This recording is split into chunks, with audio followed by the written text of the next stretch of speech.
Bertini, and the big pressure, though, is on Wright, Nikki Wright, who had a very shaky first half in the recent game, although she was able to have all kinds of shutouts in the qualifying. The pressure of the World Cup, I think, very definitely felt by her in the first match against Japan. For the Norwegians, a lot of veterans on this team, although they have been doing some infusions of youth. They've got some good veterans in the middle. Certainly Hege Riis is one. Oh, Hege Riis is very definitely one of the best players in the world, and was voted several times just that over the years. And she's absolutely the maestro in the middle of the field. And here you see the captain, Linda Medlin, meeting the most famous man in the organization of soccer in the world, Sepp Blatter. He has been quoted profusely in this tournament for a quote he said a few years ago, saying the future of football is feminine. And boy, it's center stage right now in the United States in this Women's World Cup. For Canada, we should note that a lot of pressure is on this team today. If they do not move through to the quarterfinals and qualify for an Olympic berth, there is some danger that their national team would no longer be funded, and these women would not have a chance to play anymore. So certainly this is a match of life and death. It is indeed. It's a very tough thing for the Canadians. They sit very much under the shadow of this hugely successful program to their south, the United States. They are very envious of what the United States Federation and the women, more importantly, of the team have accomplished. And they just say to themselves, you know, why can't we do it that way? But it has been an enormous investment, of course, in this country, too. And that's the kind of commitment that Charmaine Hooper would like to see her fellow Canadians take on. At the center circle, getting ready to kick things off here in Maryland. The whistle blows and we are underway in Women's World Cup 1999. Canada and Norway quickly to the touchline. Canada in the red jerseys with white piping down the sides of their shorts and shirts, while Norway is in white shirts and navy blue shorts. Quickly attacking Charmaine Hooper in the center of your screen. Canada moving quickly to the forefront before the ball is out of the end line, and it will be a goal kick for Norway. Well, two evident pieces of play of how these countries go at it. You see Charmaine Hooper coming deep and trying to send in Haas, whom we just saw, and then of course Norway, as soon as they kicked off, hitting a 50-yard high ball down into the Canadian end. We'll see a fair amount of the long ball from Norway. Would like to thank our Monistat sponsor and partners for bringing you this match commercial free.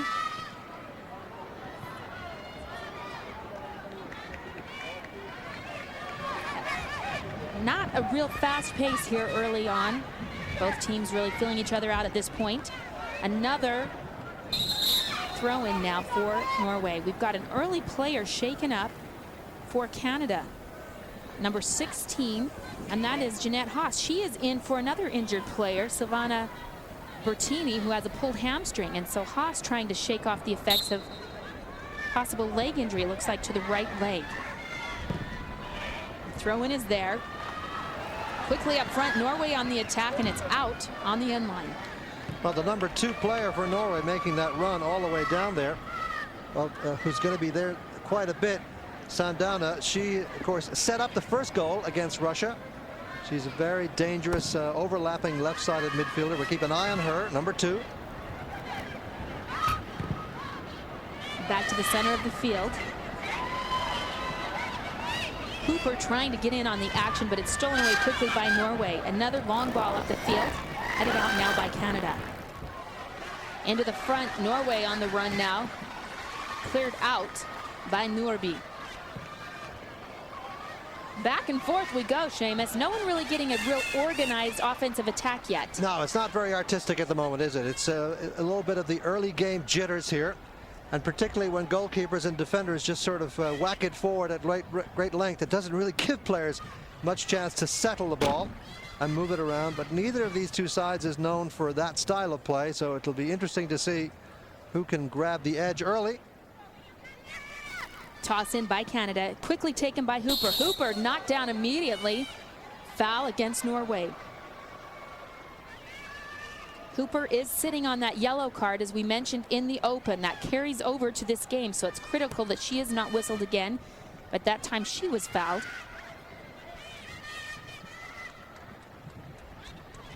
Here comes Norway. Cleared out by Nonen, out of bounds, toss in for the Norwegians. And here's the series history. Dominated by Norway. Just 2 meetings, though. Yeah, and 9 goals against Canada. They've yet to score a goal in international competition against Norway. Middle of the field again, won by Norway. Here's Canada the other way. Aggressive midfield play by the Norwegians, though, and it is cleared back to the keeper. Knutsen, number 8, doing a good job there. Linda Medlin coming forward to try to win the ball in midfield. Left some space open, and Knutsen filled it in nicely for it. Good disciplined play always from the Norwegian side. They really know how to defend in numbers and support each other.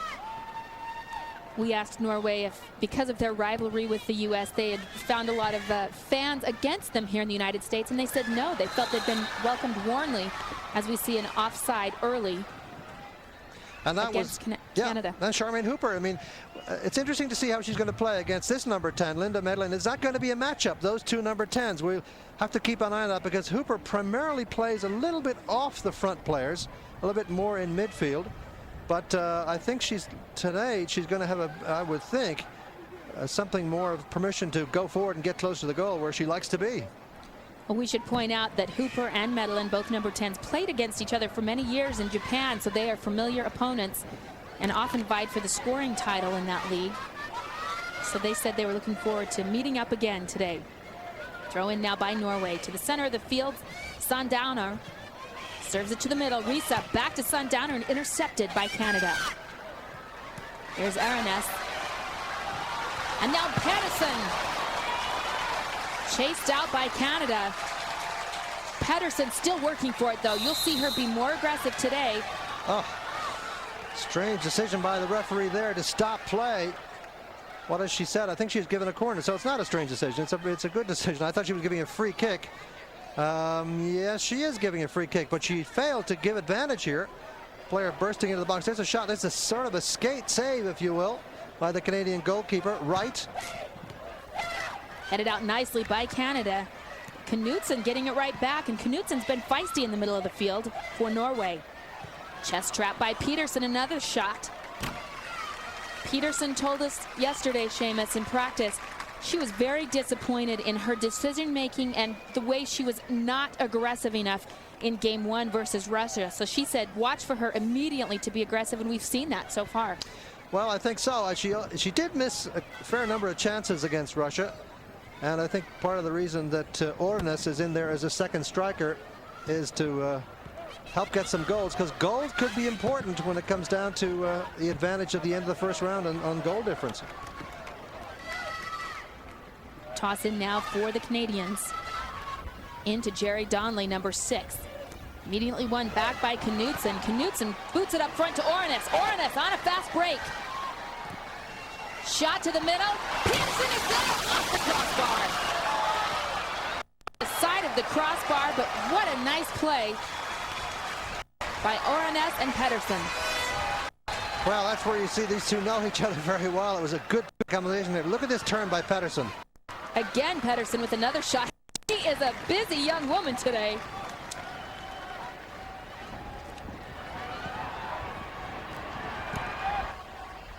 This is a good cross in here after the run, but what a nice little touch in and off the post. Very unlucky there for Pedersen. Quality cross in from Ornes. A nice inside run by Pedersen, doing a good job getting inside number 7, Isabelle Morneau, her marker. Nikki Wright doing a solid job in goal for Canada so far. We said it was important for her to settle down and be confident. Knutsen settles. A toss up front to Ornes, and it's in! Norway on the scoreboard.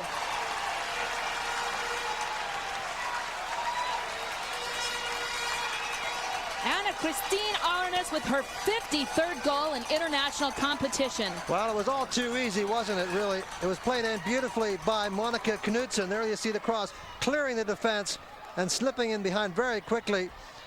Charlotte Nonen very much victimized here as she's watching the ball and is losing track of her attacker. You see her attacker slips in behind her as she was watching the ball come over. That's one of the fundamental errors of defending. You've got to know where the player is that you're supposed to mark. And so a very simple goal for Norway, a flip over the top and a polished finish from Aronson. Ornes, excuse me. Ornes is a very tall striker at 6'1". She said she's been playing since she was 8 years old, and that poise shows off on her first goal. Here comes Canada down the wing, immediately intercepted by Nymark Andersen. Back to the keeper of Canada. Well, early problems, Holly, for Canada, not just in the error at the back, but also in the lack of any kind of authority in midfield, because right now Norway is dominating the midfield, winning the balls, and having almost a free run of supply of passes to the front. We've seen number 8 for Norway, Monica Knutsen, be so aggressive in the middle, and it seems like she's been the real difference here in the early going for Norway. Back to the keeper, Bente Nordby of the Norwegian team. Coming back despite 2 knee surgeries this spring. She's done a solid job for the Norwegians in qualifying and preparation exhibitions.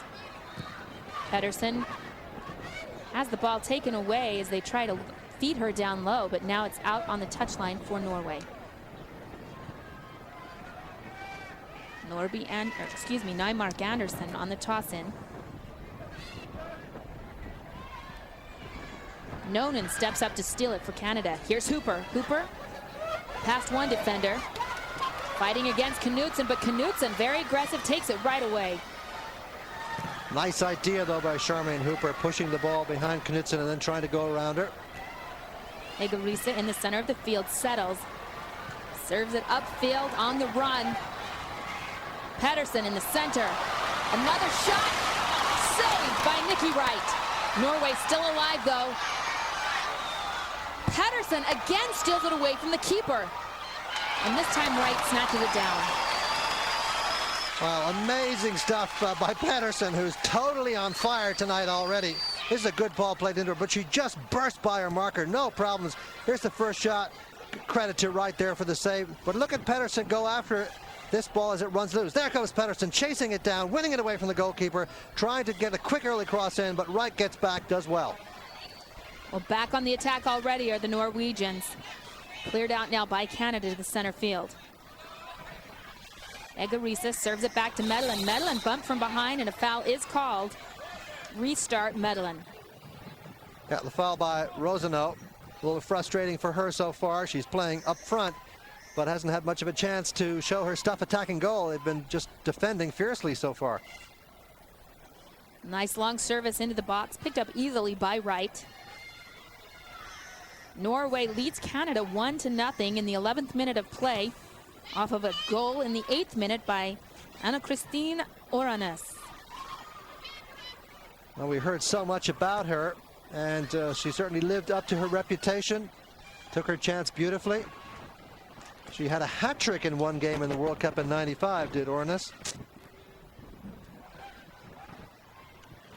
Over the end line, and it will be corner. Canada goal kick. We thought it was going to be yes, right. Your call is right. It looked like everybody else felt it was going to be a corner, but a lot of physical pressure from this woman. She's really very intimidating. She's strong.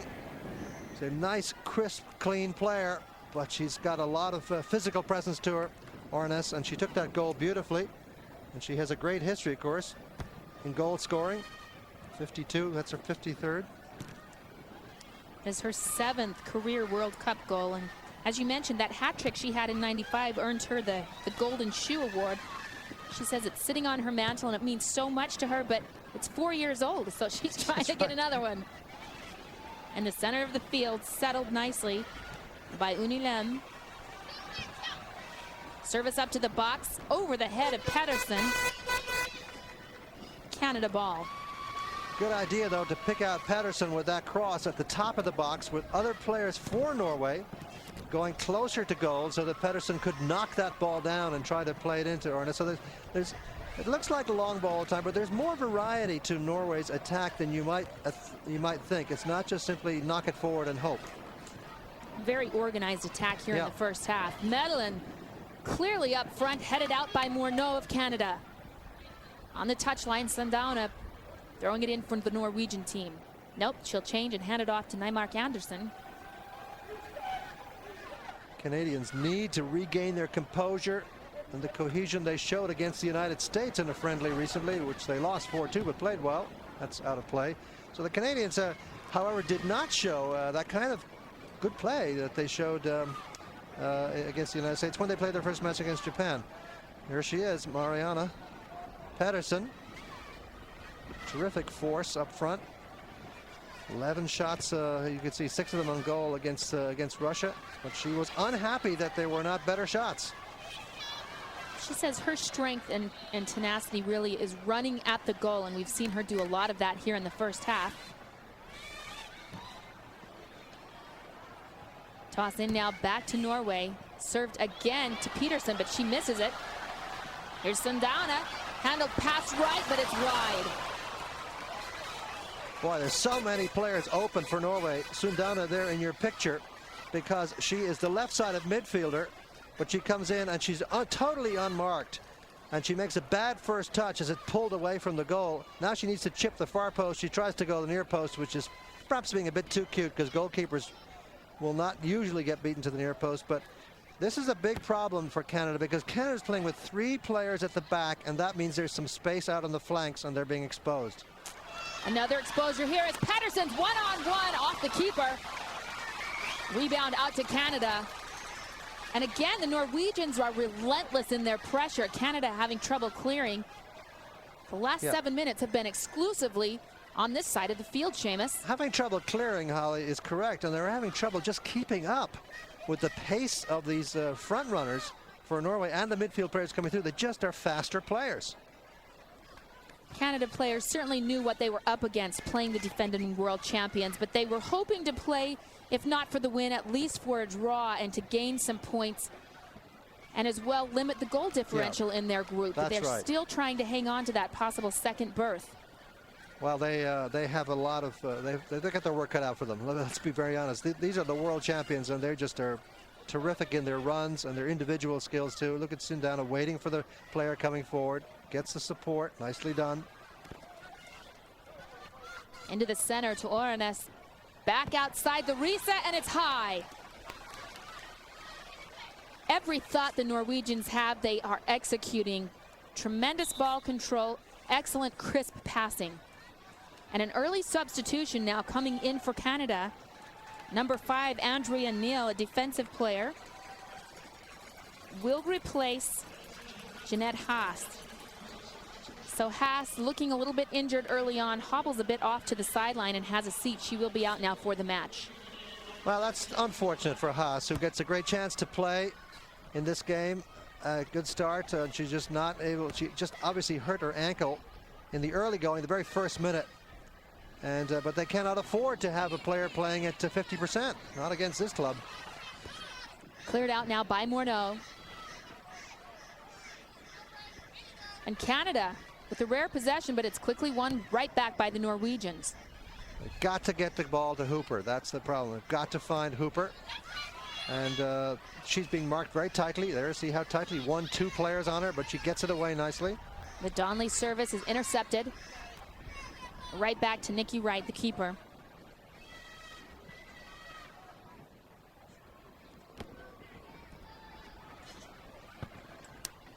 Over the midline and out on Canada.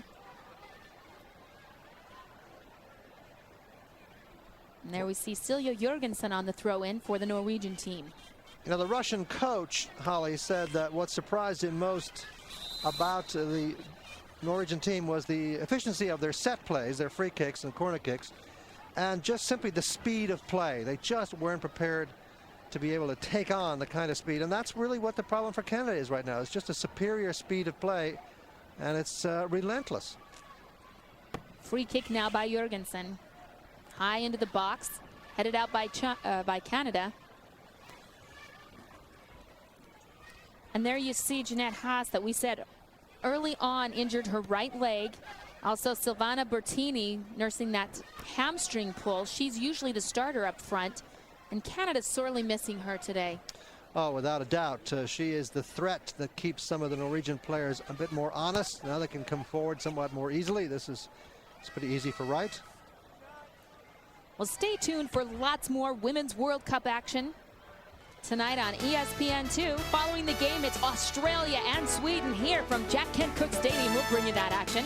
And then following that at 10:30 p.m. Eastern, it's Japan and Russia from Portland, Oregon. And our final Women's World Cup match tonight, China and Ghana. ESPN.com, a part of Go Network. Go.com. Some tremendous matches coming up later tonight, Seamus. Oh, yes. And one we're looking to with Australia and Sweden from right here. Australia disappointed that they couldn't beat Ghana, but Ghana really surprised them. Out of Africa, you know, always some surprises, and Nigeria has been great, but Ghana is very talented too. Canada on a free kick, looking for the header, and it's left of the goal. Nice opportunity, though, by the Canadians, Seamus. A rare one. Yeah, it was well done by Andrea Neal, the new player. This is a great ball played over the top, and you see Neal doing well to get inside her defender on that right side, Kringer. She got inside her. There is Andrea Neal. Does well to get inside the header. University of British Columbia graduate. That's the first shot on goal for Canada here today. Norway has been dominating in the first half. Canada center field. It's Isabel Harvey serving it up. Intended for Hooper, but booted away by Norway. Hooper is trying to get herself open, and she's trying to slip in behind the Norwegian defenders. And the Norwegian defenders are playing a little cat and mouse game back there, because when she does that, they pull up and play her offside. Cleared out by Nonen of Canada. In the air. There's Hooper, a rare touch. And Canada. One-on-one situation, back to Hooper. Served up again. And here's Hooper. Make that Isabel Harvey on the left wing. Oh, trying to serve it into the box to Hooper, but Hooper was pushed from behind, a little late getting there. Oh, and a good challenge out of midfield, too, to stop the counterattack. That done by Amy Walsh. That was a very good play all around by the Canadians. Nice combination play, and this is a good early cross coming in. Hooper not just quite able to get it there, but you could see the intent. She had a deep run, and then she got right into the heart of the goal. So that's some encouragement now for Canada, that they can make some ground down the flanks. Even the crowd here loved it, getting a big ovation after that try. The crowd very much entertained by Norwegian's ability, but no question, I think their North American neighbors, they like to see do better, as they are clearly the underdogs. Out of the touchline, and there you see the substitution that came in just a few moments ago, Andrea Neal. Toss in now by Norway. Donnelly, now Harvey. Field to Hooper. Hooper quickly passes it off and makes a run. But lost at center field. Morneau clears back. And now Norway wins the ball. The run up front, Pedersen breaking open. Can't get there in time. It's out of the end line. Well, Isabel Morneau has a handful in trying to take care of this woman, Mariana Pedersen. Morneau reacting a little bit late, but managed to get there.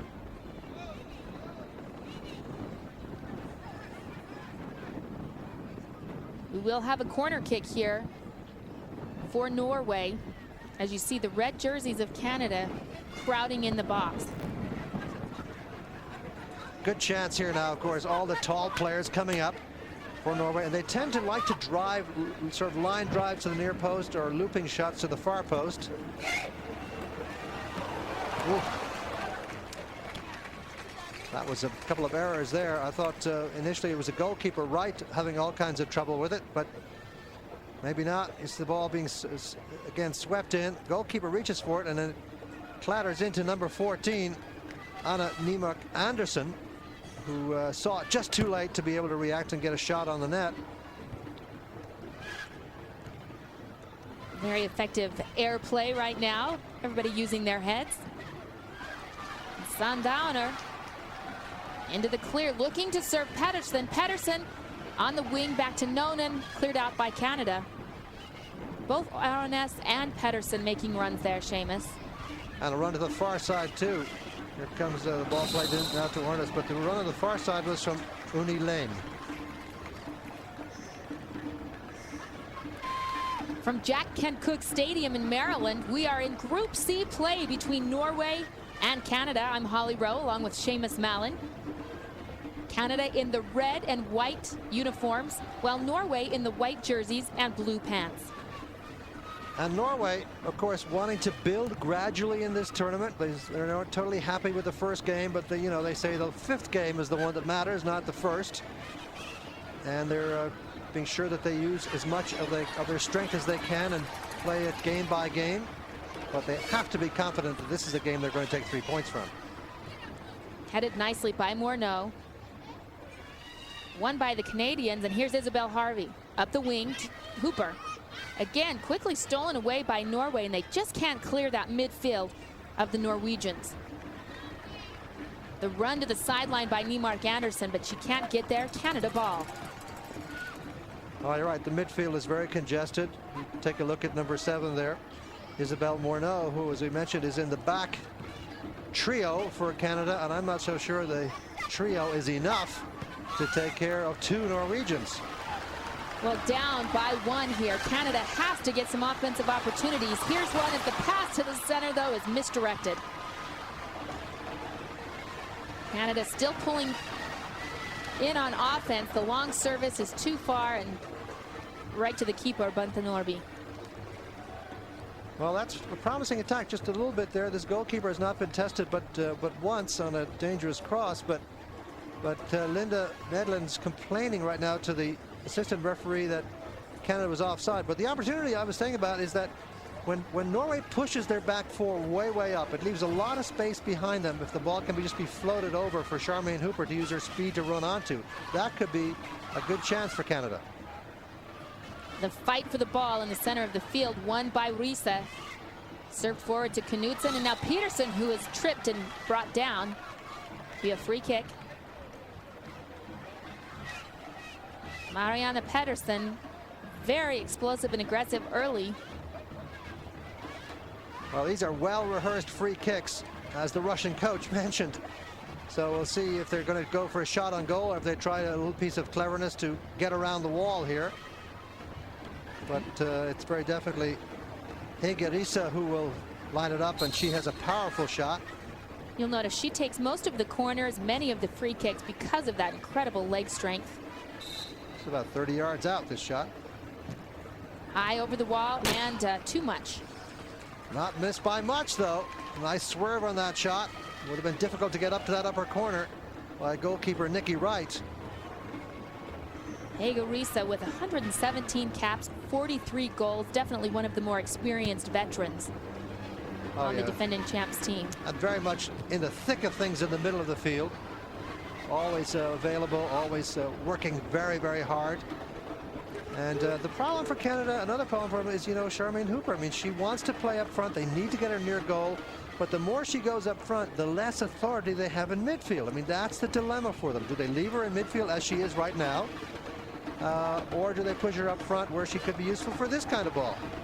So it's a tough choice. They just don't have enough talent to take care of two roles in one. They need 2 Charmaine Hoopers. That's right. Is definitely the problem, right? Well, maybe her brother Lyndon could drop in. He's a national team player for Canada also. She grew up competing with him most of her life. That's where she learned a lot of her soccer skills.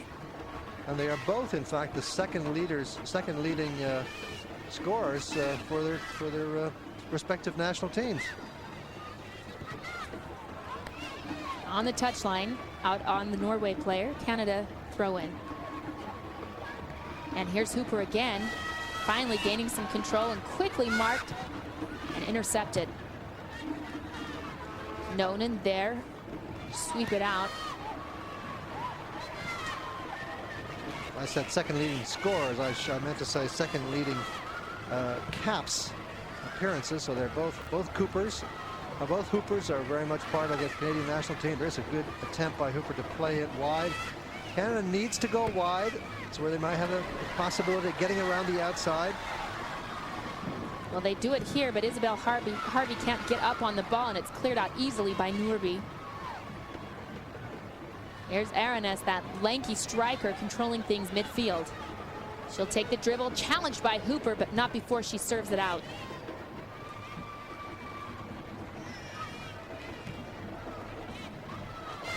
Served up top now. Here's Isabelle Harvey. She usually plays in the midfield. She's been moved up to help because of the absence of Silvana Bertini, the usual striker, with that hamstring injury. And they say although she's got great foot speed up front, she just hasn't got enough size to combat that.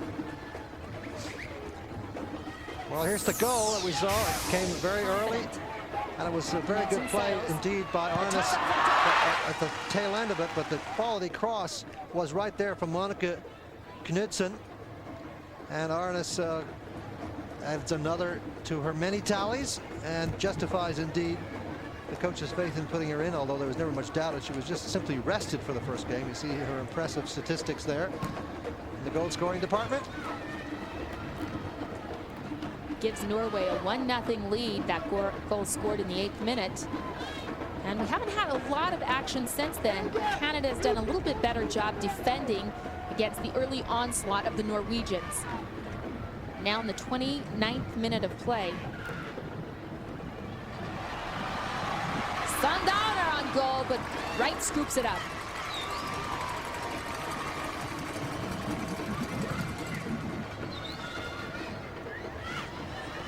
Long ball cleared easily across the midfield. Here's Hooper in the middle.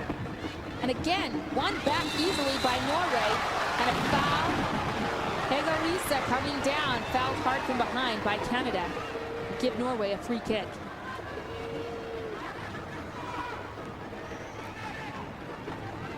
Well, here's the throw in, and the player makes a run to the left. That opens up a big space there because of the run outside. And this is a very good chance again from Sundowner, who's the danger person on the left side.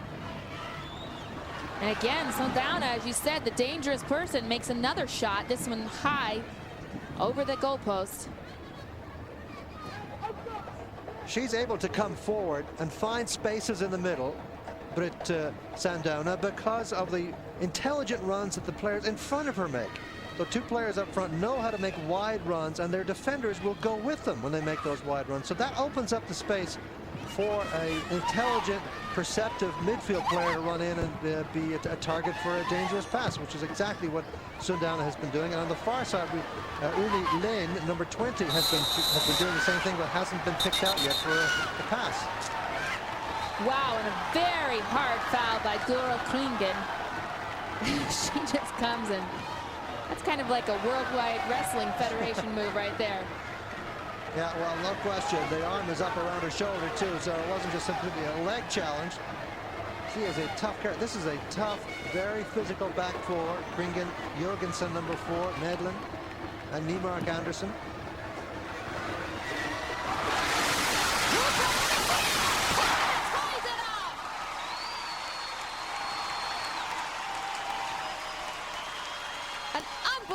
Turn of events there, Seamus. After not many opportunities, Canada quickly turns it around and scores.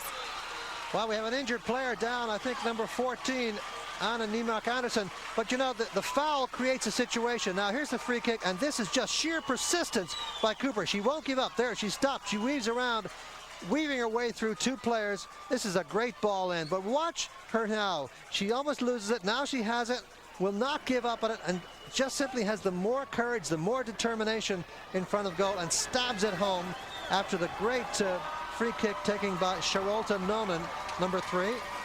So Charmaine Hooper answers the question, where does she belong? And the answer is in front of goal. And that's what Linda Medlin told us, if you remember at practice yesterday. Linda Medlin, the defender for Norway, said Charmaine Hooper is one of the best attackers in the world, and they need to play her more up front. So they do just that, and she ties it up. But let's talk about this injury. It's Niemark Andersen, and in that collision with Hooper as she's scoring, she is shaken up a bit, but is able to get up on her own will and walk off of the pitch. Well, the ball drops in here, and there are all kinds of scrambling, but this is where the great players come to life. She slips in between two and does a great job with the half chance, and that's what great scorers are all about. And Linda Medlin, as you described her yesterday, I think you gave a rather generous description. She said it's a travesty that Hooper is not playing at center forward. What are the Canadians thinking? I mean, Linda Medlin does not mince words, nor does Charmaine Hooper. Well, we did ask Charmaine about it, and I said, hey, look, Linda can't understand why you're not playing up front. And she said what you said, Seamus, in that there's not a lot of strength in the midfield to actually get me the ball, and so I have to help get the ball up front and then run for it when I can. So that's right. In fact, tonight she's playing both. She's playing both roles. The header was meant to go forward. Instead, it goes back. But Nonen is there to clear it out for Canada, just escaping Pedersen of Norway. Stolen quickly by Arenes, but Pedersen boots it right back out. Well, no, they'll say it was out, last touched by Canada. Let me correct myself. The throw in now by Sundowner for Norway. So many times you see this in soccer. A team as dominant as Norway, and all of a sudden the other team suddenly comes back into it because of a lapse of concentration, a bad foul by a Norwegian player, which gave the free kick away. Shot again by Sundowner. Scooped up by Wright. Well, tune into ESPN Friday at 7:30 p.m. Eastern for the popular weekly event Sports Century's 50 Greatest Athletes. The countdown continues at number 30, Boston Celtic great Larry Bird. ESPN.com, a part of Go Network. Go.com. Well, as a Bostonian, I can correct you and say it's Bird, Larry Bird. And what a great show that's going to be. I was treated the other night to watching Bobby Orr in the same series, and here we come along with Larry Bird. So Orr and Bird one after the other. Boy, that's a great treat for those of us who hang around Beantown.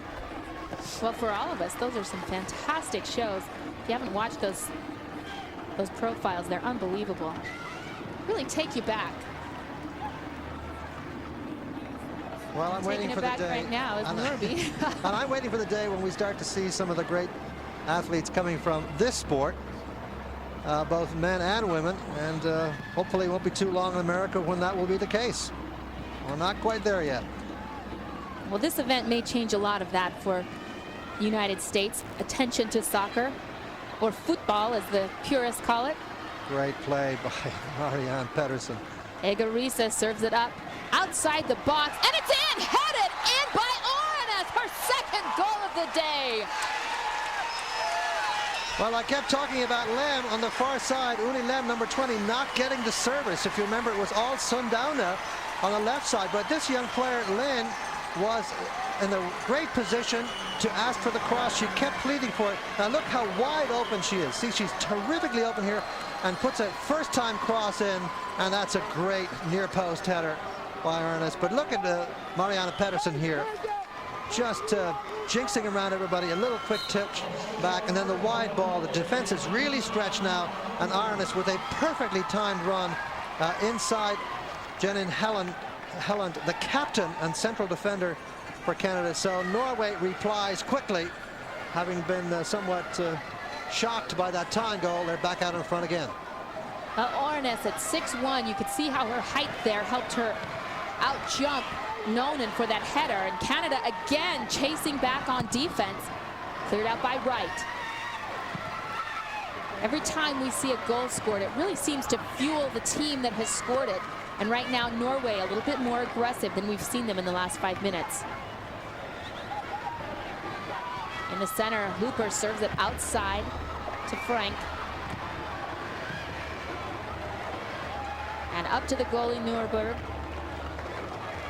Well, he's got to be very happy, coach here. He's pleased, obviously, that they've now jumped back out in front. But this is Hugmo, Per-Mathias Hugmo, and this is his favorite striker right now with 2 goals to her credit. But once again, there's a problem, as I said, for Canada at the back. They play 3 at the back, 5 in the middle of the field. And when you have 3 at the back, you give up a lot of space to one wing, at least one wing. And that's where Norway has been killing them, with Sundowner on one side and Lane on the other. And the problem is that for them is that the midfield players on the wide sides for Canada are just simply not getting back and tracking down Lane and Sundowner, and they've paid the price now twice. Both goals have come from the flanks. You know, we said that Norway has so many veterans on the team, but they are integrating youth into the team right now, as we see Medellin on the free kick. There's only 5 players that remain on this team from the '95 World Cup. But they have certainly worked those young players like Marianne Pedersen and some of the others in with great ease. Boy, look at that clearing header from Linda Medellin, about a 40-yard header. Well, they say she's hard-headed, but that's ridiculous, huh? Here's Hooper in the center. She settles and passes to the midfield.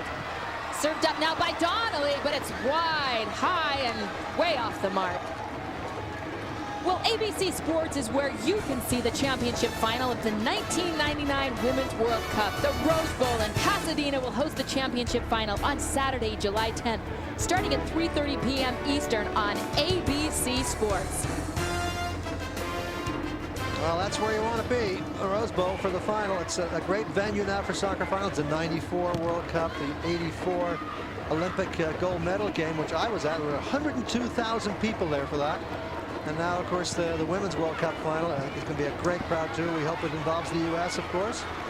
Here's Knutson right down the pipe. Passes forward to Pedersen, but she can't get there. Crosses it over to right. Just a little bit too much pace on that pass. Yeah, but a very dangerous central break, varying the attacking style. I've been talking about their effectiveness down the flanks, but the Norwegians will look to go central, as they say. They will take the Route 1 approach if they can. They're very direct. And if there's an opening through the middle, they go right through the middle. Back to Norby. Let's look at that last attack, Seamus. Well, look at the sheer power of Hege Riise there, just sort of brushing off the defender, and then the through ball has a little bit too much pace for Marianne Pedersen to get to. She actually does a very nice job cutting it back despite the angle. Yeah, exactly. Boy, she has been impressive up front. I've really enjoyed watching her play so far. Here's Pedersen again. Intercepted by Canada, but Pedersen is right there, pesky as always. Amidst three defenders, she's outrunning everyone, but it goes long. Well, Pedersen is doing a great job. I agree with you. Arnes has gotten the 2 goals, but Pedersen is doing a terrific job because she's such a handful. And for the Canadian central defense, as I say, down to 3 players, given the tactics they're using, she's a terrific distraction. Even if she doesn't score herself, they've got to worry about maybe putting 2 players on her, and that opens up people for them. A lot of people's attention is focused on this Norway team as people see them as the real threat to the United States team. And certainly the United States is probably watching this game at their hotels as they prepare to take on Nigeria. Would hope that you'd stay with us. Coming up at the Adidas halftime report, Ellen Weinberg is in our ESPN studios with an update on the women's team from the United States, as well as Kate Sobrero's injury. All that and more on our Adidas halftime report. Well, the exciting update on the U.S. that maybe people haven't heard yet, but their next game on Thursday is, in fact, another sellout. Soldier Field in Chicago. That's fantastic. I hear they may have sold out Boston or close to it for the 3rd game against North Korea. People want to see this team, and they should. They're a talented bunch. Well, you can see that game if you can't make it to Chicago because it's sold out on ESPN.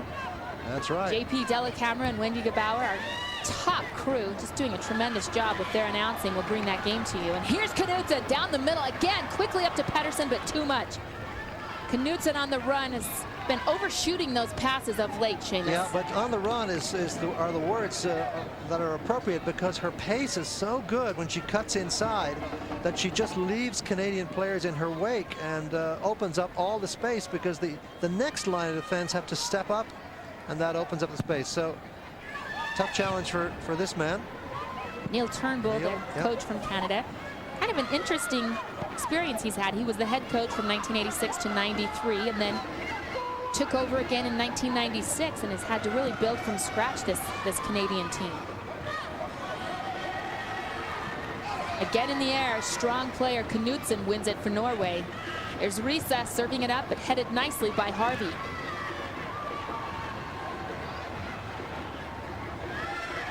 Here's Tanya Frank. She's been very solid in her play, although we haven't mentioned her much. She has been doing a nice job in the midfield for Canada. Well, she's had to drop back almost into a back 4 now, Holly, because there was so much traffic down her side with Sundowna getting around there. You see she's playing a little bit more conservative now, holding back, fearing the threat. There she is, as we look at her right now, tracking Sundowna. Nymark Anderson, who has reported back into the game after missing some time with that injury. They have actually taped up her right leg extensively, her right knee, after that collision with Charmaine Hooper on the last goal by Canada. So good news there for Norway. You see the goalkeeper there shading her eyes. Nordby is very definitely has got the low late sun to contend with, and of course in a really in a few minutes the sun will have disappeared from the playing surface, and that'll make it easier. But right now it is difficult for the Norwegian defenders. Here is Lem. The ball is stolen away by Harvey, but brought right back up by Norway. And I guess the way I would describe this is we see a corner kick, or excuse me, a goal kick opportunity for Canada, is there is no breathing room for Canada. Just when they think they've pushed it out, gotten a little space to recover from the defender, another strong Norwegian comes up, and there is just not a time to relax at all. Yeah, well, the Norwegians are very good at the high pressure game. That is to putting pressure near your own goal, and it means that you, as a defense, you have to work so hard, A, to win the ball, and then B, to make constructive use of it out of the back. And the Norwegians are on you the whole time. And the only time Canada has looked threatening at all, Holly, has been when they've been able to get through that first line of high pressure. Then they have a little bit of space to play in, and they've looked quite enterprising. But that's been hard to accomplish. Well, a lot has been hard to accomplish against this Norwegian team. They won the bronze medal in the '96 Olympics. They were second in the '91 World Cup, losing to the United States. In fact, their only 2 losses in World Cup competition have come to the United States. So therein is why that rivalry has become so heated. But certainly Norway has one of the better sides in women's soccer history, traditionally. Here's Knutsen again on the run. She's got help in the middle, but she serves this one up herself to no avail. Well, a nice run by Knutsen, putting a lot of pressure on the defense. And Wright, who has settled down a bit in goal now. She had, as I said, had a very shaky first game against Japan, and a shaky first few minutes because of all that enormous pressure on her by the Norwegian attackers and some of the defensive failings in front of her. But of late, she's not been so threatened. Hooper making a run, but her teammate on the ball was pushed down from behind. No foul called, and here's Hooper again, and it will be a free kick for Canada. And a yellow card on top of that. Finally, our first yellow card of the match as things get a little bit physical down low. Well, that was Kringer, and if you remember, it was Kringer's foul that led to the free kick and the second goal. Let's take a look here as the challenge coming in. That's the first challenge by Hegerisa. Now it's after that it's the sequence to that where the card was given, I'm pretty sure. And I'm pretty sure it was Kringen. So let's see now. This is the second chance that she has caused for Canada. Well, Hooper will take the shot. It's into the center and easily handled by Nordby. So with time expiring here, we've got a little bit of stoppage time added here in the first half. It will be 2 minutes approximately. Canada cannot convert, but they are hanging in there against a tough Norway side. They trail 2-1. Hooper in the center, and here's Hegerisa serving it out to her teammate on the wing, and we've got a player down in the center of the field again. Linda Medlin took a very tough challenge from number 5, Andrea Neal, who came in as a substitute, just sort of smacked into her shoulder to chest, and down she went. And then Norway plays the ball out of the field of play in order to get treatment for their fallen teammate. Let's take a look if we can see it here. It comes in right about here. You see the challenge coming in from the left. There, right there, smack into Linda Medlin, and down she goes. That's a tough challenge. You also can see her thigh heavily taped there. Well, we will say this, there is no tougher player in women's soccer than Linda Medlin. So for her to be down, it had to be quite a blow. No, she's not going anywhere. And look at her clapping to the crowd. I'm okay. She is the oldest player at 34. She actually had a birthday last week. Yeah. Now the throw-in is Canada's, but because Norway had possession and kicked it out, Canada will give it back to them. That's kind of an unwritten agreement that's what you do. And that is it. We are done here in the first half. Aarnes, the big story here for Norway with 2 quick goals. Charmaine Hooper keeping Canada's hopes alive. We'd like to thank all of the official partners of the 1999 FIFA Women's World Cup. Back at Jack Kincook Stadium in Maryland, a gorgeous soccer facility. The real football, some might say, here at the Redskins home. And we are underway with the second half. Norway, the defending world champs, on top of Canada 2-1. Quickly underway. Canada coming out early, trying to make a statement. We've got a bump at midfield, but no foul called. High and over the top. Quick attack out of the gate by Norway. And Seamus, let's look at these Gatorade first half stats. What stands out to you? Well, the huge edge in shots, of course, is the first thing that pops to mind. 15-4. That tells really everything. And I have to tell you that even in Canada's match against Japan, which they played 1-1, they were outshot in that match 17-7. So they've got troubles getting shots on goal, clearly, or anywhere near the goal. Have a restart here at midfield. It will be for Canada. We'd like to thank Chevrolet and all of our partners for bringing you this match commercial-free. And quickly right back into the Norwegian side of the field. They are attacking. Canada back on defense, trying to protect their territory.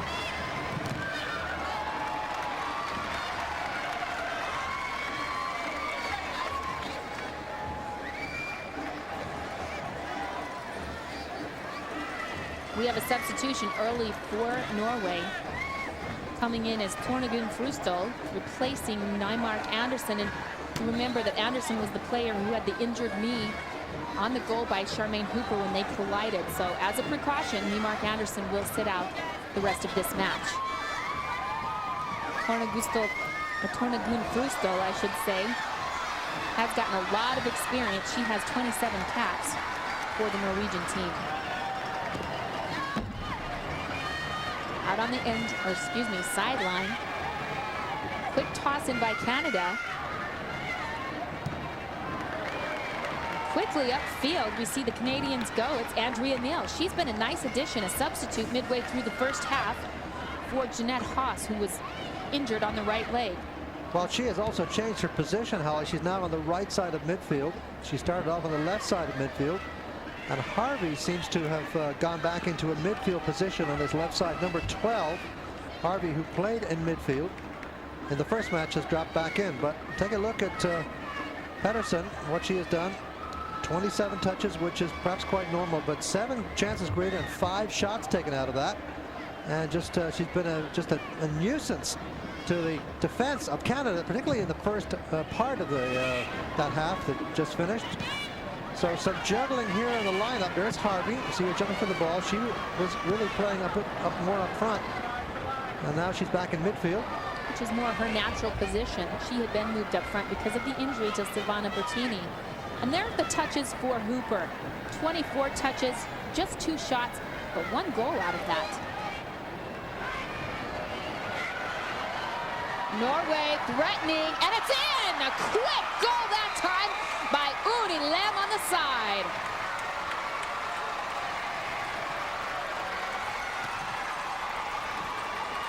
Well, once again, far too easy for Norway, just sort of waltzing through the Canadian defense. And a quick 1-2 played with Ornes, but there's the throw in again. Watch her spin away now. That's an easy ball. This second player is not marked up. Twice she's not marked up, and she slides it in at the near post, which is a little hard to do. But Lem deserves a lot of credit for her finishing, but she was gifted all that unchallenged passing, as the Canadian defenders just simply allowed her to play 2 give and goes and never challenged her. And you cannot do that against this team anywhere in the field, but you certainly can't do it in your own penalty area. You can see Charmaine Hooper there of Canada, their star, hobbled a bit, talking to the referee, and appears that she is okay. Headed upfield by Morneau of Canada, and here's Hooper. Intercepted by the Norwegian defenders. Nice run on the side by Harvey, but cannot save it. So Arnes gets 2 goals and now gets an assist on the 3rd goal after Lem had presented her with a nice cross for the 2nd goal before the halftime. She turns around and plays a nice little soft pass into Lem's path, and she finished it off. That's a very tough goal. You come out inspired, hopefully, as Canada was thinking, to get back in and get this thing tied, and all of a sudden you're down 2. Ironess off the chest trap, serve it to the middle. Pedersen now back out to the wing, and nobody can get it. Will be Norway ball. But as I said, they've juggled the lineup a little bit, Holly. They've really tried to make some changes that would help shore up the defense, Harvey in particular. But ironically, it was from her side of the field that that loose throw-in was allowed. Throw-ins are times when players relax a bit, and it's absolutely fatal to relax on the throw-in, because you've got to mark up everybody tightly, or you can be clearly victimized, as was the case just then. Egarisa down the center, serves it up to Pedersen, and it is offside. You could see that from the beginning. Well, I don't know. It looked very, very close. She certainly made a good spirited run, but she might have been off by a foot or so, but it was pretty darn close. But there's been very little of that kind of call. That's only the second offside of this match so far, and you might have expected more given the long ball propensity of this team from Norway. Cleared out by Morneau. Serve to Hooper. Hooper can't control it. And now Norby boots it long to the Norway bench. Andrea Neal trying to settle, but is hounded by defenders from Norway. Well, here's Neal trying to win it again. Now she's moved up to a much more attacking position, almost a center position. That's a foul by Charmaine Hooper. I think Charmaine Hooper was quite discouraged by that third goal. Took a look at her just after the goal went in, and she had that physical challenge, as you mentioned, and she looked quite downhearted, because she knew that they had to keep close to them in order to get any chance to pull this game out of the fire. 56 international appearances, 32 goals, and as we said, she is sitting on a yellow card, so luckily that foul, she was not charged with a yellow card. Egarisa upfield. Pedersen working hard against Morneau. It'll be Norway ball. You know, one of the things that I thought was an interesting statement by Charmaine Hooper is she said she's played a lot with boys and obviously with her brother growing up, and that it's very difficult to tone down your style of play when you're playing against women, and sometimes you get yellow cards that if you were playing against the men would just be considered normal play. And that's something she's conscientiously had to do, is slow things down. Into the center, Ornes headed out by Frank, back by Norway. It's Knudsen challenging. Boy, she's got so much energy and hustle out of midfield. Oh, there's a bad clearance by the goalkeeper right. This could be a problem.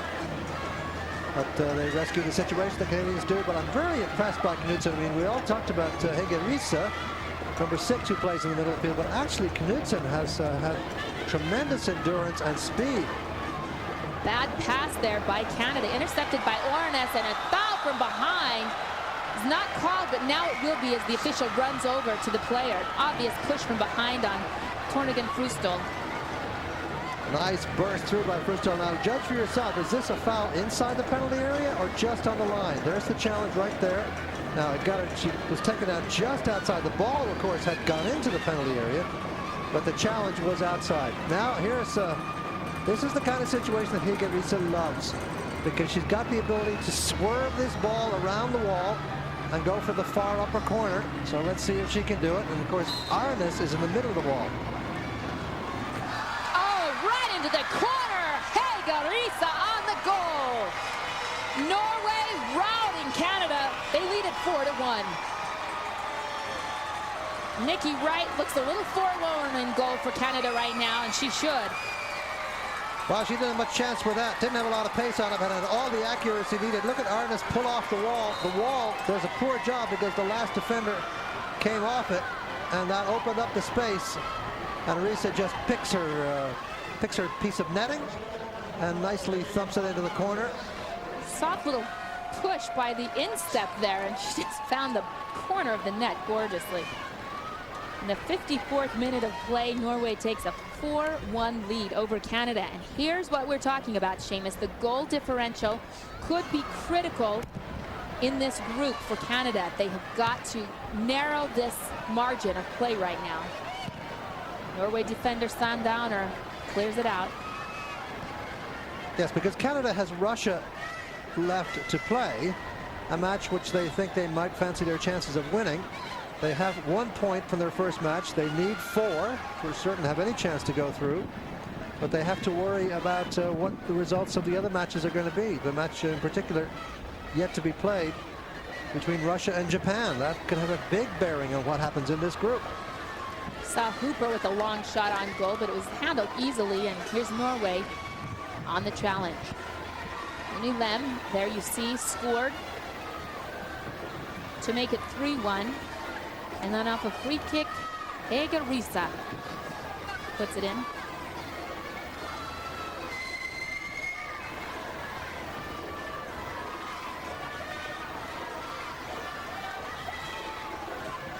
Jurgensen on the throw-in.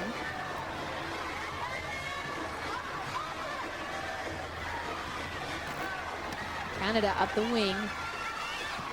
Here's Neal. Forward the pass to Rosano. Rosano has been very quiet as an attacker today. Perhaps not stepping up like they needed to, her to.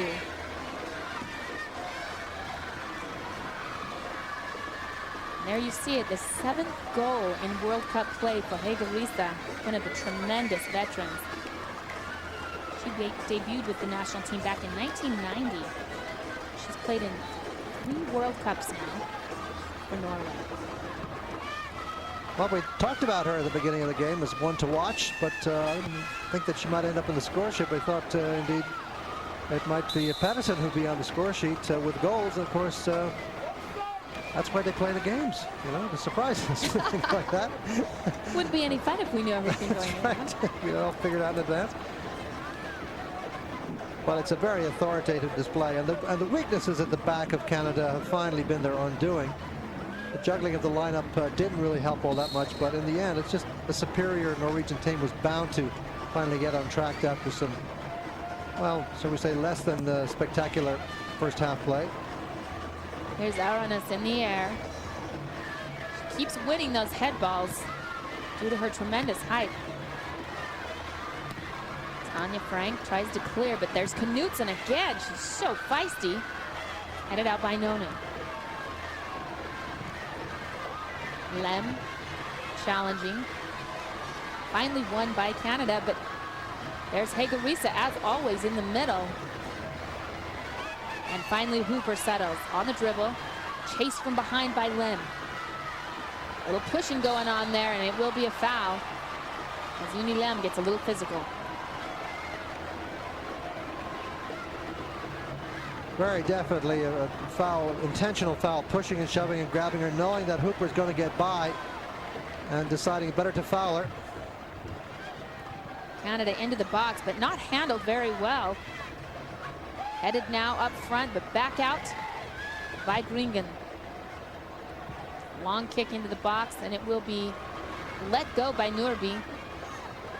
Well, the United States women are back in World Cup action tomorrow night on ESPN, starting at 8:30 Eastern when they play Nigeria, the feisty Falcons from Soldier Field in Chicago. You can catch the other first round matches tomorrow night on ESPN2 at 6 p.m. Eastern. It's Brazil versus Italy, and at 10:30 will be Korea versus Denmark, followed by Germany versus Mexico in the finale of Portland's late night doubleheader. Well, that Italy-Brazil game is going to be intriguing to watch. Brazil, of course, absolutely routing Mexico, and Italy showing some very nice play against the Germans. The Germans a little bit surprised that they weren't able to win that one. Of course, USA-Norway needs no further discussion. I mean, excuse me, the USA against Nigeria. We saw the wonderful Nigerians play, and they are very, very entertaining and very talented. Mercy Akiti, their striker up front, could pose some problems for the U.S. Certainly they have scouted Nigeria well. And Canada out on the touchline. And let's take a look at those Group A standings. Keep you updated on the whole picture of Women's World Cup. There's the United States with 3 points. Nigeria, their first win in World Cup history, garnered them 3 points. And then Korea and Denmark. We're in the box. Canada struggling to get it cleared out and finally have some breathing room.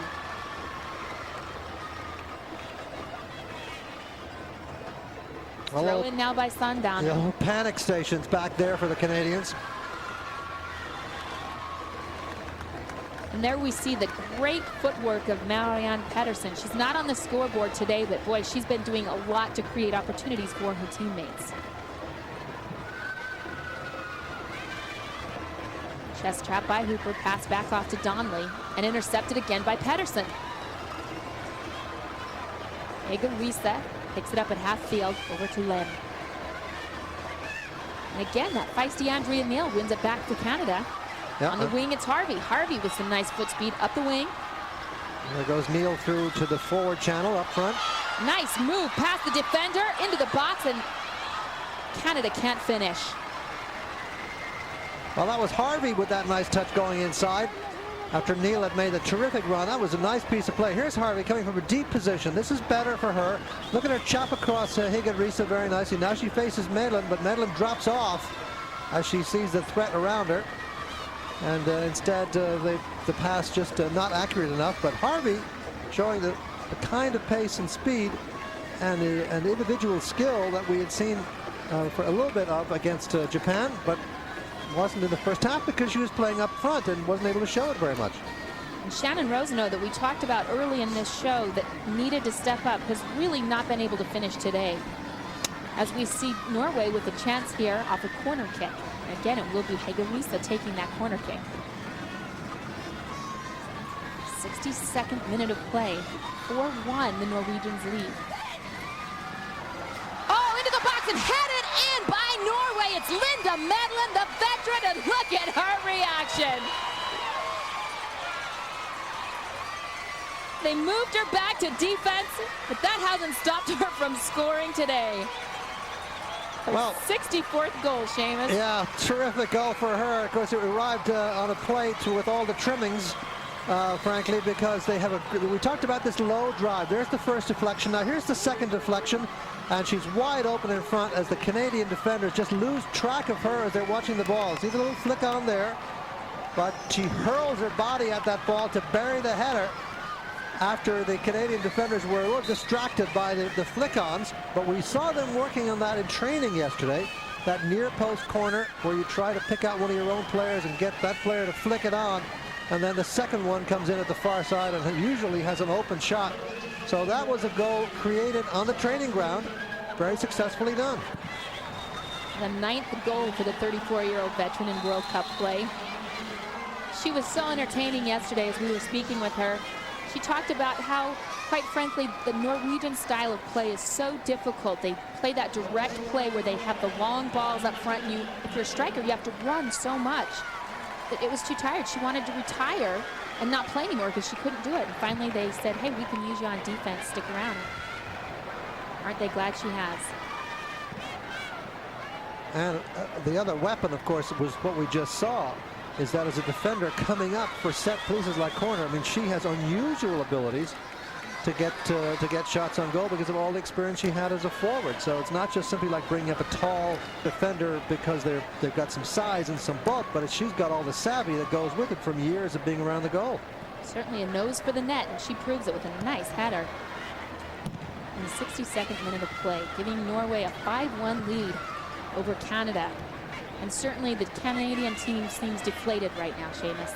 Oh, yeah, this is tough. I mean, at 4-1, they thought, well, let's see if we can get a goal back and make it 4-2, and that's only a -2 difference in the goal average. That maybe gives us a chance. But realistically, they had to know that this was going to be a real uphill battle, and Norway has just been too much talent, position for position. If you look at the Canadian players, and you ask yourself, position by position, is there one player or two players who is superior to her opponent? And really the only one you can say is Charmaine Hooper. Dangerous territory. Aroness pushes it back out. Here's Isabel Harvey chasing it for Canada. It will be Norway ball. Canada just doesn't have the training program in place that Norway does, and their inexperience is really showing in this World Cup. Oh, look at this. Fantastic footwork by Pedersen before she loses it. Handled nicely by Rosenau, back to Hooper. They do call the offside there, as Andrea Neal was too far forward. Just over the halfway line, but very definitely offside. You know, they lost a great player, Norway did, before this tournament. Gro Espeseth, their terrific defender, a great one-on-one marker, inspiring leader. Maybe finished for the career. The kind of player it'd be great to have late in the tournament. But you know what? I don't see them missing here at the moment. This is a very easy game for them. And I'm sure the American players are watching here, but they know all about this. They don't need to be educated about Norway. There's the back header so the keeper can play it. We are at Jack Kent Cooke Stadium in Maryland for the second game of Group C play in Holly Rowe, along with Seamus Mallon, and we have seen Norway stomp all over Canada 5-1. And here's the story, Seamus. Well, we don't have enough time to go through all of these, do we? But 6 goals, we saw only one of them like Canada. But it's been a rout here in the second half after it looked like it might get a little interesting around the early part of around the 35th minute mark when goals started to come for Canada. But the Canadian bench there not getting much consolation at the moment out of a 5-1 deficit. Lem passes it back to Jorgensen. And here's Pedersen again, and she has a little smile on her face like, darn it, didn't handle that like I would have liked to. And here's Rosenau. Immediately taken over by Medellin. And we have an offside call. Well, it's a very tough day for this goalkeeper. I don't think you can falter too much. The near post shot, perhaps you could say that shouldn't happen in the second goal. But the other ones were hit with power or with good placement. I've often thought there's not a lonelier place to be than in goal, whether it's hockey or soccer. And as we see a foul committed this time on Charmaine Hooper, so Canada will get a chance for a free kick. Quickly played up for Rosenau. Rosenau around the defender. Jared Donnelly, and then cleared out by Knudsen. Pedersen running in open field. She's all alone up front. Into the back with dribble and picked up nicely by Wright. Played with the feet. Norway still alive. Pedersen again with a shot, and it's wide. Pedersen is wonderful. Two terrific types of play by Pedersen. First of all, this one. Seizing the ball well. Now, watch the challenge coming in. She can't quite get to her. Defender makes the mistake of going to the outside. You've got to go inside there, but she didn't. And there was a good foot save by Wright. But Pedersen, then after that, she got the rebound, took it on her chest, and spun and hit a half volley just wide of the post. She's got all the tools. It's amazing she hasn't scored. Everybody else is getting the goals, but she's doing tremendous work. Team sports are all about setting up your teammates. And we see a substitution standing on the sideline preparing to come in for Norway. The thing that impresses me about Marianne Pedersen is how she shields the ball so well. She is in control of her dribble, and defenders just don't have a shot against her in most cases. Pushed back by Canada. I look at her fight for the ball here. She's got very good physical strength, and she's got a very competitive demeanor. So she's not one of these strikers who expects the ball to be placed nicely to her. She goes to work for it, and when she gets it, she's very hard to dispossess, as you say. But look at Harvey. I like Harvey. He's trying very hard. That's a very good ball. Served up front to the center, but Hooper had not run onto the ball yet and picked up easily by Norby. Tanya Frank with a hasty attempt to cross in there after getting a wonderful pass from Harvey. It makes you wonder if this positional play of Harvey in the second half had been available in the first half. It might have made a difference. But as you said, Holly, Canada thin in the ranks. And once they lost a great striker like Fortini, there was nobody really that quality to replace her. And here comes Rosenau trotting to the sideline, and she will be replaced by number 18, Mary Beth Bowie. Midfielder who is just 20 years old, with some World Cup experience. And also for Norway, Uni Lem, who's done a tremendous job today in the midfield, comes out. And that will bring in Sylvie Gulbrandsen.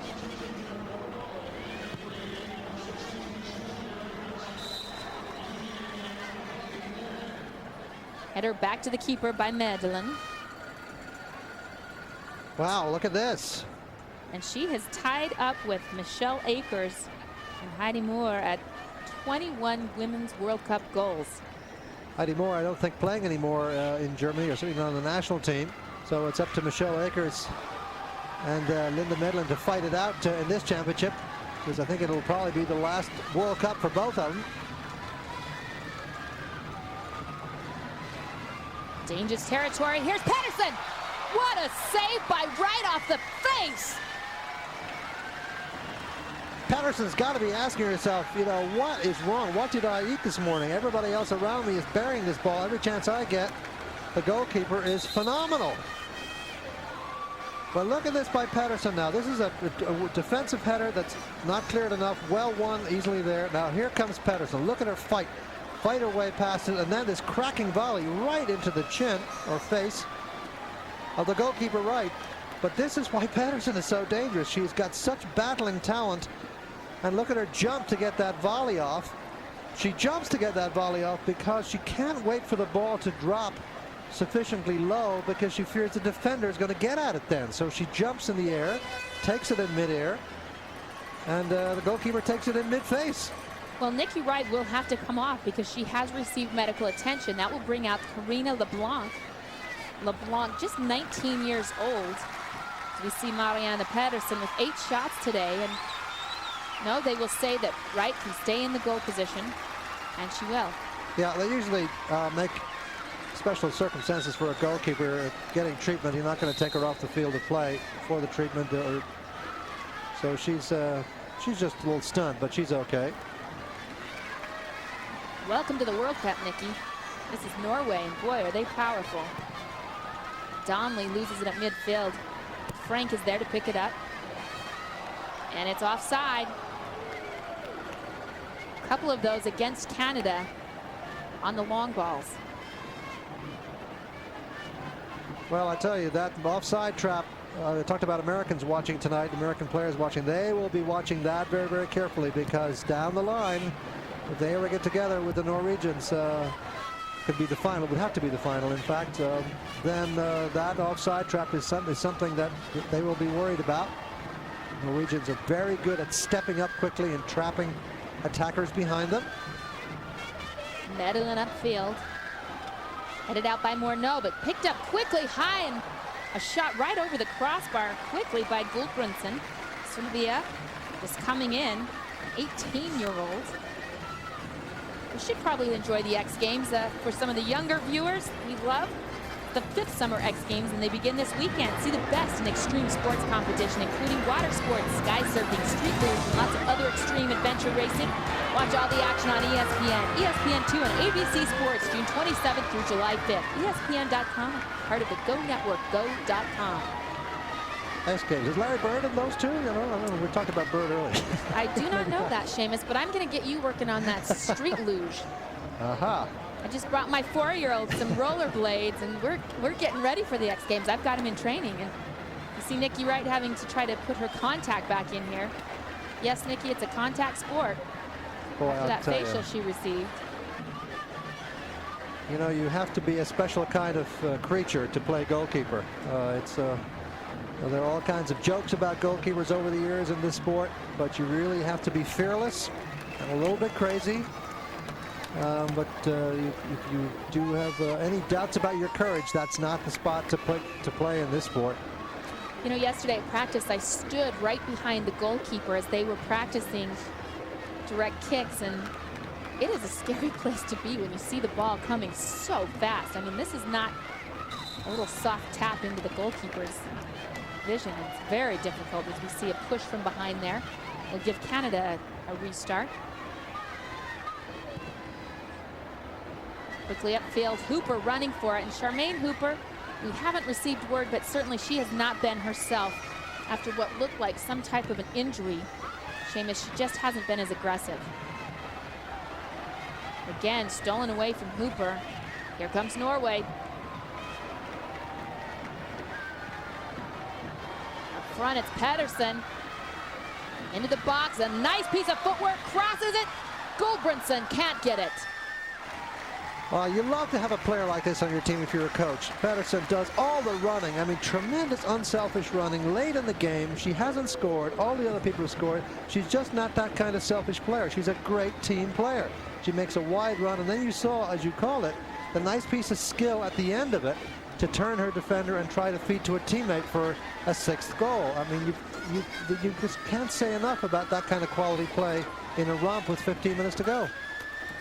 Oh, great save by Wickerman. She can't get the putback, and finally Mariana Peterson is on the board. Look at the relief on her face and the exultation after all of her hard work today, Seamus. Wow, these corner kicks are a nightmare to defend. They got 1 goal from Mandolin on the corner kick a few minutes ago, and here's another one near post.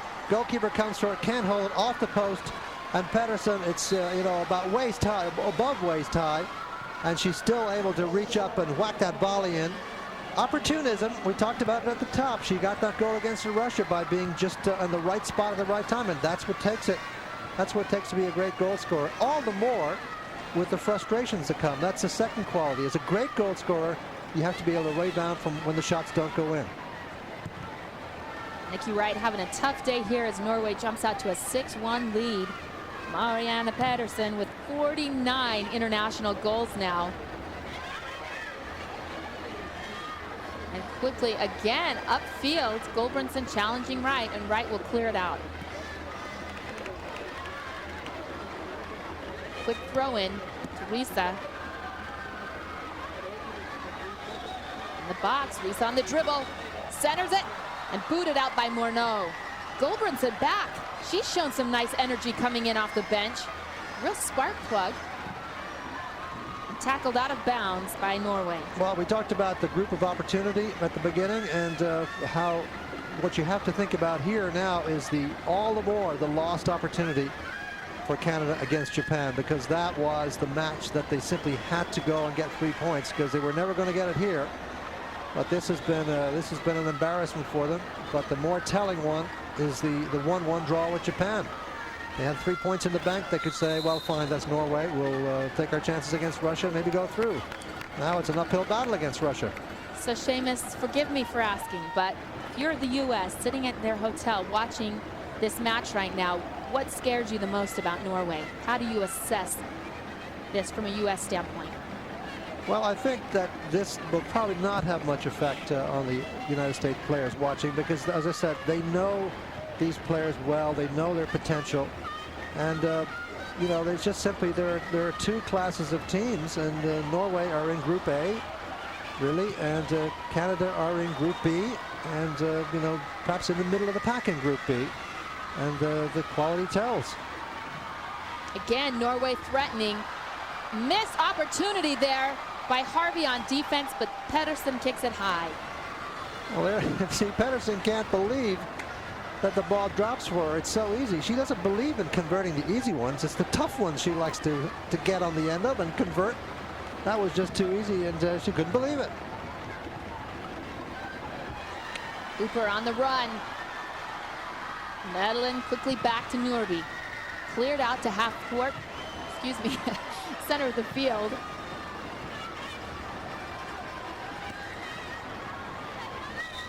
And it will be Canada ball on the touchline, far side.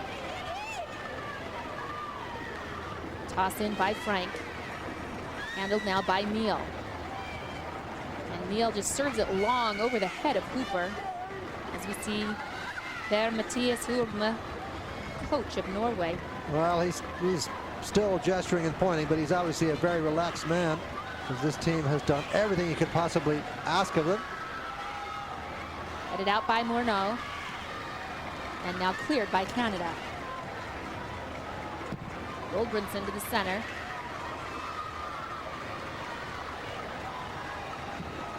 Again into the box before a Canadian defender heads it out.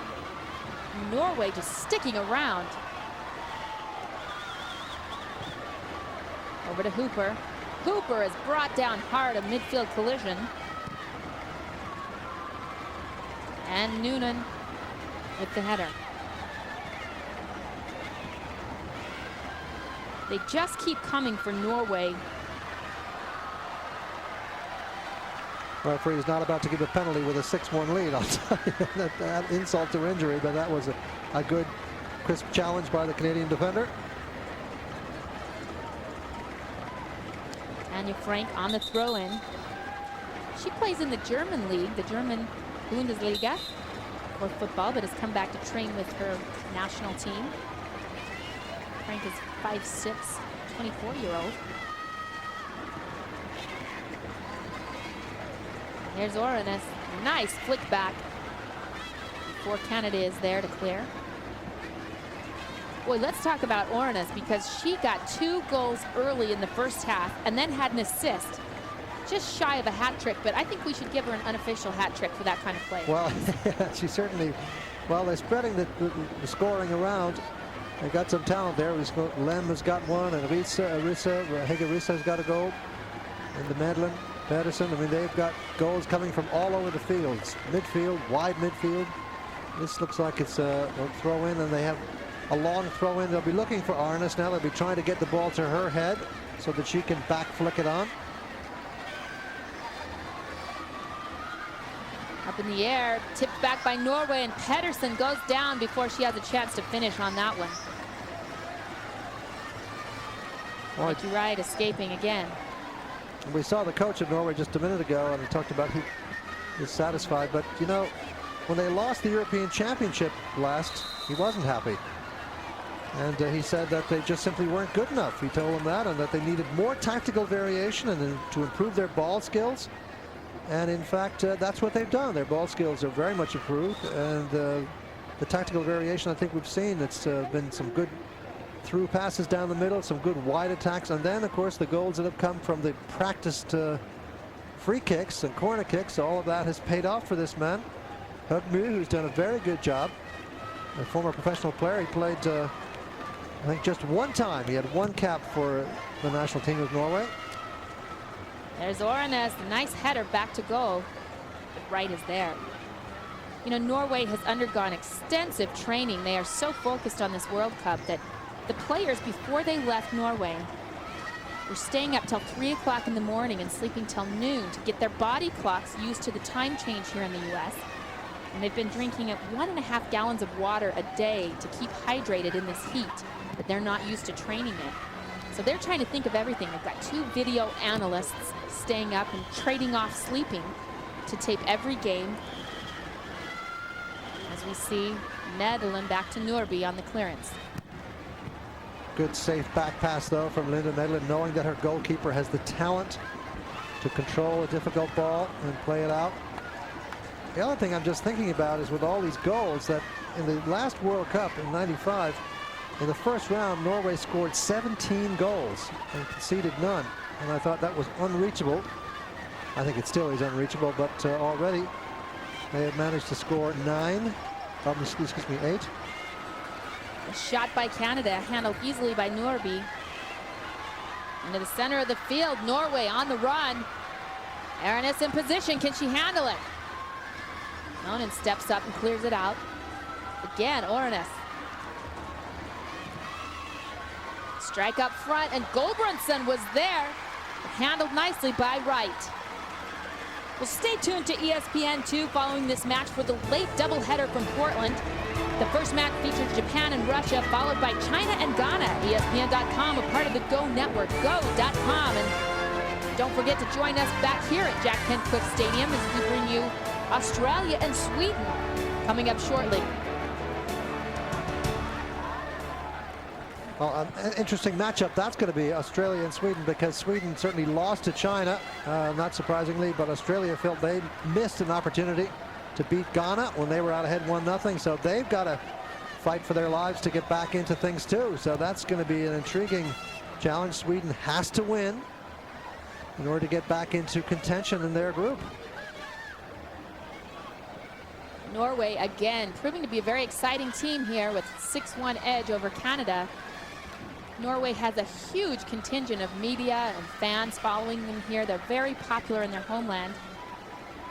An interesting fact that I read was that 1 of every 4 households watched the '95 World Cup win over the U.S. on television.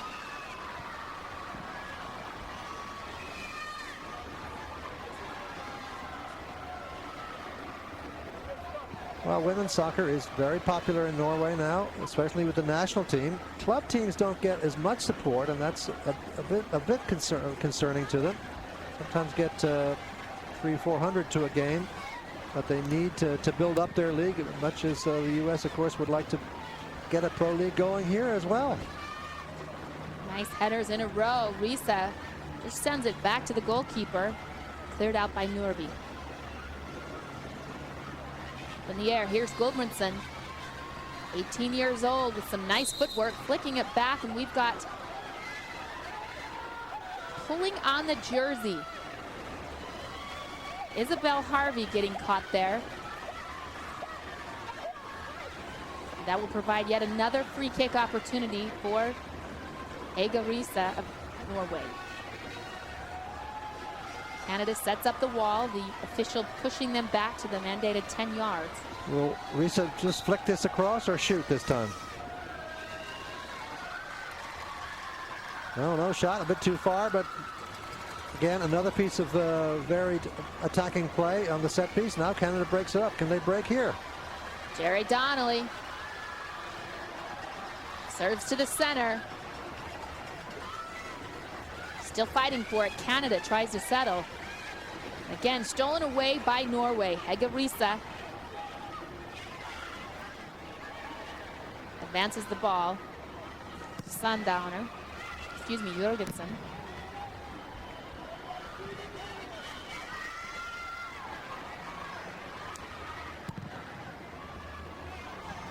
We need to remind you of the all-state $2 million kick at halftime of the U.S. versus Nigeria game tomorrow on ESPN. Two kids ages 10 through 13 will have the opportunity to kick for $1 million for themselves and $1 million for charity. Join us on ESPN for the excitement, and there is a little excitement of your own as Solveig Gulbrandsen makes the score 7-1.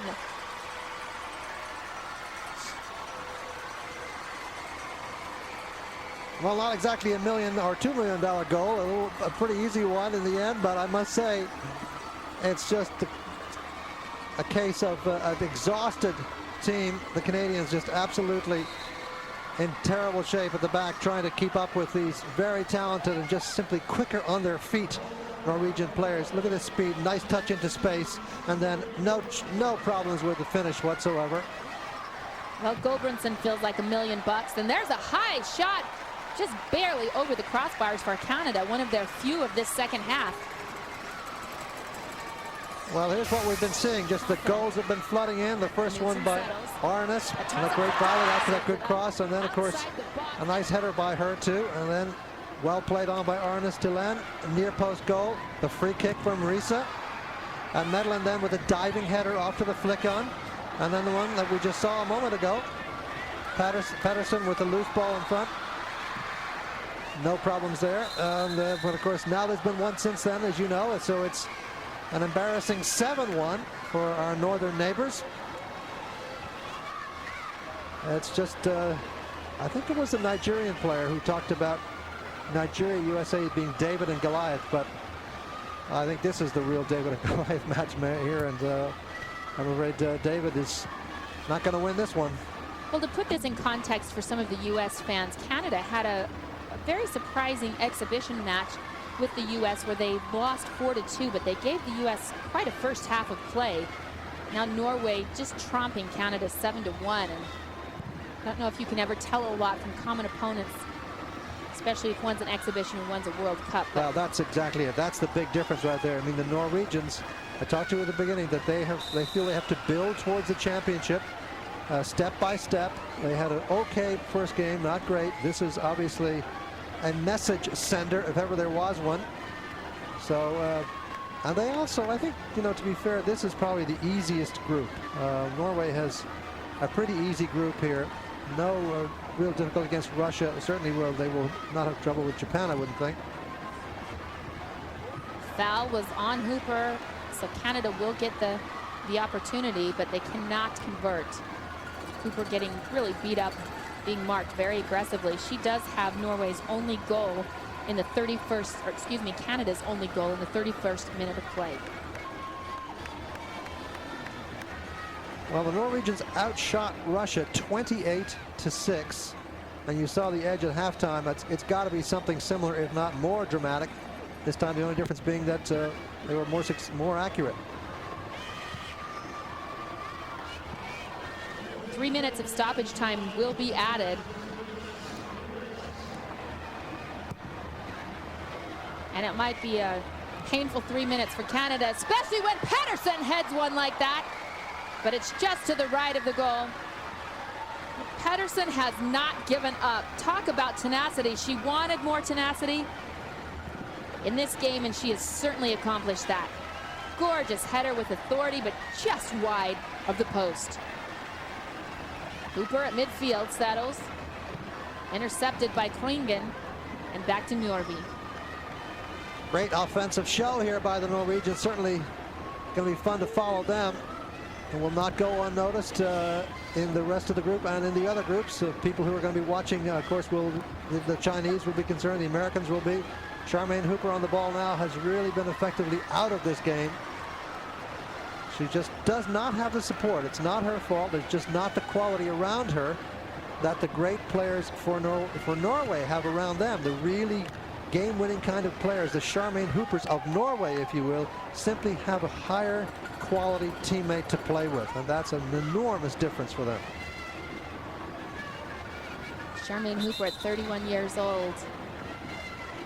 Certainly a very pleasant young athlete, playing with Chicago Cobra in a professional league, and she actually trains 5 days a week with the men's team, the Stingers. But the national team just not sufficient right now for her skill.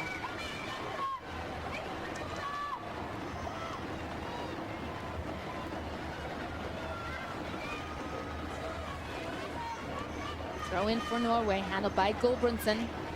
Into the center of the field. Norway still on the attack. Won by Canada. Here's Harvey. Harvey overmatched at midfield. And Gulbrandsen. Gulbrandsen off the little pass by Ornes. Into the box, intercepted by Nonen, but oh, shot on goal by Norway. Handled by Wright.